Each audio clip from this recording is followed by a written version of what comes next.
Hello everybody, thank you for watching. My name is João and this video is about a little project I did to help people study competitive programming, right?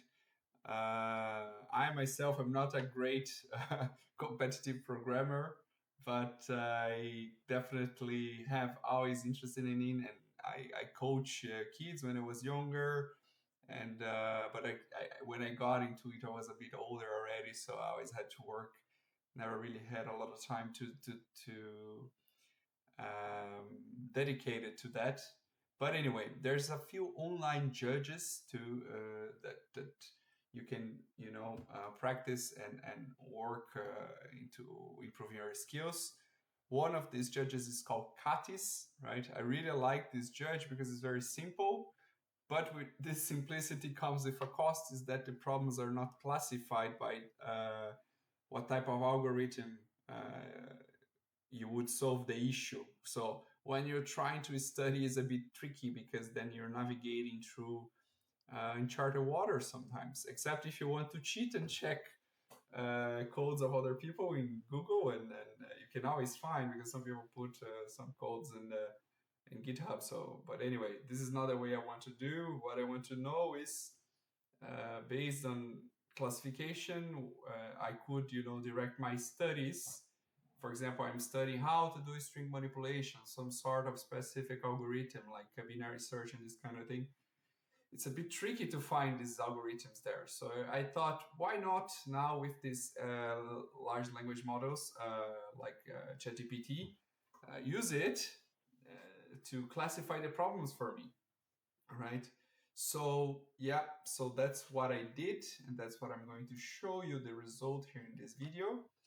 I have now this repository here where you can find the final result.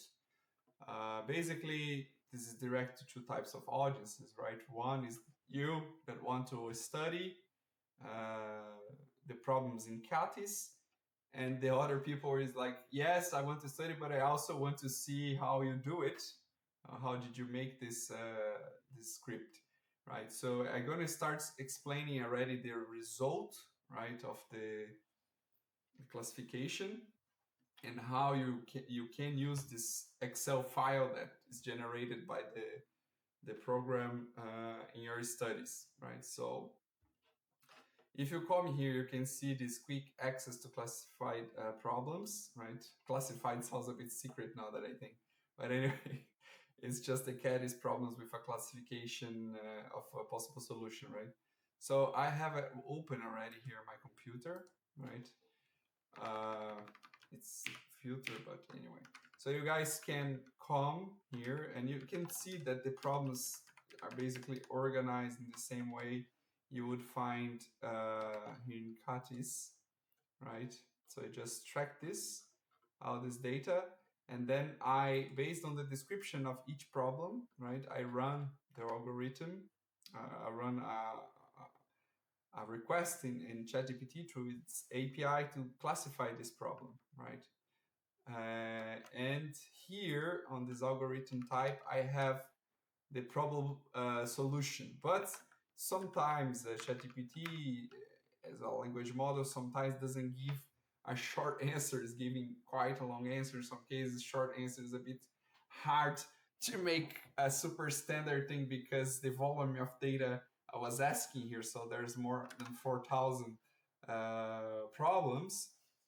Sometimes it can have a different type of answers, not answer exactly how I asked, or anyway. But in general, it's pretty solid, as you guys can see, right? So if you're interested, for example, I want to check a lot of algorithms that use binary search because I'm studying this.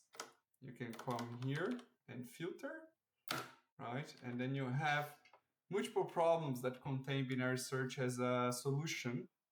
At least that's what ChatGPT, I cannot guarantee 100%, but that's what ChatGPT is telling, right? Which is good enough, I think, for a person that's studying this. And I never found any material that contains the whole set of problems. Usually the material is direct to a specific set of problems already. But anyway, this is a good start, right? So you can explore a bit You have many other things here. You can check greedy algorithms. So there's quite a lot. Sometimes it gives more than one possible solution. Sometimes gives you actually that you have to use more than one solution, right? Not just one algorithm, but multiple types of algorithms to solve a problem. Specifically, the most difficult problems usually require you to use multiple stuff. And that's it. So you are fine to study. If you guys have any questions and want to raise any issue on this, yes, I can try to provide some support, but this is just a draft, just as something that I did as a weekend project to help people that like me are studying and need a little bit of push and structure on studying the problems available on Kattis, right? This could be adapted to other tools. Some other online judges, they already classify the problems. But I am a weirdo and I like Kattis, so I hope you don't judge me too much. Okay, now for the person that is interested in the code, right, in this classification. Let me go back here to the project. So here in the project, you have all the scripts are here in the scripts folder.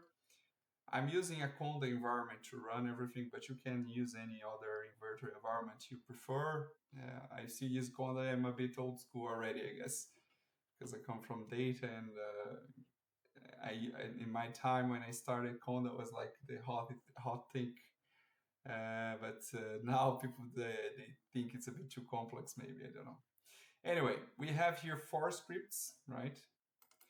The first one does, it's a basic web scraper that's collecting this data here, right? So all this, everything that's available here.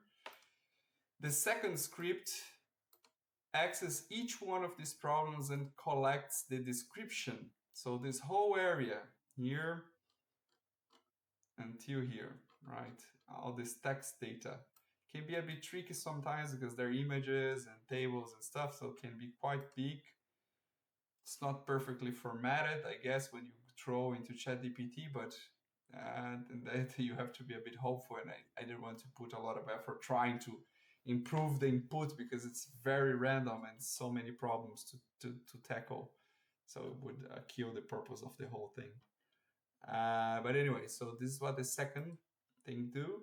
And then in the third, I think that's when the magic happens. It's basically using OpenAI API to classify the problems based on the description we collect here, right? I try to split the problem in steps. So the files generated, I could make them simpler, like with less steps, but I prefer to put this way. So if a person is interested only in this part, they have it. A person is interested only in this part, they have it. A person that's interested only in this part, they have it. So anyway. And then the thing is, like, when you are classifying problems or dealing with too many API requests and you want to save the results, right? When you're dealing with this, it's recommendable to work with this concept of batches on API, on the OpenAI API. You can read more there on their website. But it's like we submit the script by design 5 descriptions at once, and we try to collect the results of these 5 descriptions, right?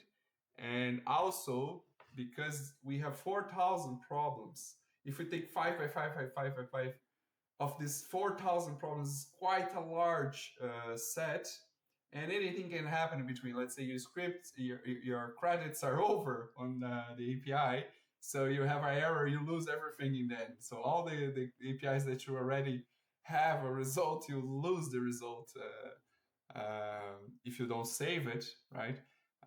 So what I did here is that before even executing this, in this file, I create a partition column that I slice the files in pieces of 250 rows. And here I process these 250 rows, each of these partitions, let's call it this way, as a different file, right? So after some partition is processed, I don't need, and I have a failure somewhere, I don't need to run everything from scratch. The partitions that were already saved, we can ignore them. The script is not doing this ignore part, but this could be done manually for you on the loop. But anyway, that's how it works. And it saves each of these partitions as a different file. And in the end, you want to consolidate this file into a single file with all the problems and all the classifications. So that's what I'm doing on this fourth exercise. So that's how you got it in the end. Sorry, not this one. Delete this.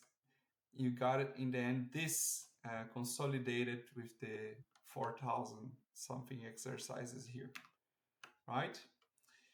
That's it.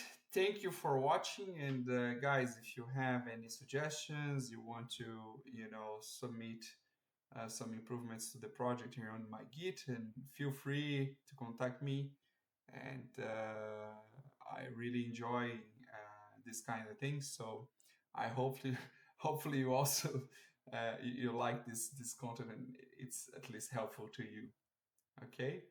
Thank you very much and have a great day.